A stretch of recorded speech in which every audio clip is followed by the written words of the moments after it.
அன்பு நண்பர்களே, ஓய்வு பெற்ற காவலர் நல சங்கத்திலிருந்து காளிதாசன், சென்னை. அனைவருக்கும் அன்பு வணக்கம். இன்றைய கதை விதை நிகழ்விலே பருவம் பார்த்து விதை போட்டு பயிர் வளர்க்கும் எண்ணம். வருவோம் நாம் கதை கேட்டு வளம் காணும் வண்ணம். கருவாய் எங்கும் என்றும் இருந்து கடமை உணர்வு சிறந்து திருவாய் எல்லா மனிதருக்கும் விருந்து துன்பம் எங்கோ பறந்து.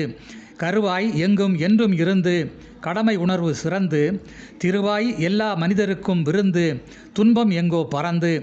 தீமை நடப்பதை கண்டுவிடில் திண்மை எடுத்து தடுத்து ஆமை வேகம் கொண்டோருக்கும் ஆற்றல் அறிவு கொடுத்து. ஊமை போன்ற மனிதருக்கும் உண்மை எடுத்துச் சொல்லு கோமா நிலையில் இருப்போருக்கும் கடவுள் அருளால் செயலு. ஊமை போன்ற மனிதருக்கும் உண்மையை எடுத்துச் சொல்லு கோமா நிலையில் இருப்போருக்கும் கடவுள் அருளால் செயலு. முடிவுரை பாராது முகவுரை எழுது முன்னேற்பாடு உழைத்து அடிமுதல் முடிவரை அன்பை உழுது ஆனந்தம் தழைத்து. துடிதுடிக்கும் இயலாதோருக்கு தூய கொடையால் தொண்டு வெடிவெடிக்கும் பொல்லாதோரை வாழ்வில் அடையாளம் கண்டு. துடிதுடிக்கும் இயலாதோருக்கு தூய கொடையால் தொண்டு வெடிவெடிக்கும் பொல்லாதோரை வாழ்வில் அடையாளம் கண்டு.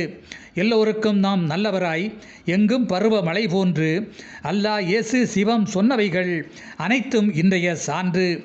எல்லோருக்கும் நாம் நல்லவராய் எங்கும் பருவ மழை போன்று அல்லாஹ் இயேசு சிவம் சொன்னவைகள் அனைத்தும் இன்றைய சான்று.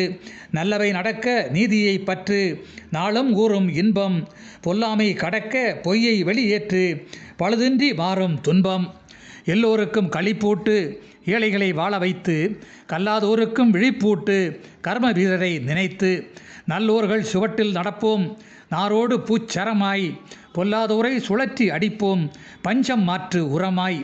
நல்லோர்கள் சுவட்டில் நடப்போம் நாரோடு பூச்சரமாய் பொல்லாதோரை சுழற்றி அடிப்போம் பஞ்சம் மாற்று உரமாய். பால் எண்ண முகத்தை கொண்டு பரலோக வாசலை தட்டு நூல் வண்ணம் அகத்தில் கண்டு நூதன பூசலை ஓட்டு. பால் வண்ண முகத்தை கொண்டு பரலோக வாசலை தட்டு நூல் வண்ணம் அகத்தில் கண்டு நூதன பூசலை ஓட்டு. வாலிபத்தை அடக்கி பிடித்து வாசல் தோறும் அன்பினை கோல் அடிக்கும் திட்டத்தில் துடித்து கோபம் மாறும் துன்பினை. வாலிபத்தை அடக்கி பிடித்து வாசல் தோறும் அன்பினை கோல் அடிக்கும் திட்டத்தில் துடித்து கோபம் மாறும் துன்பினை. நன்றி, வணக்கம்.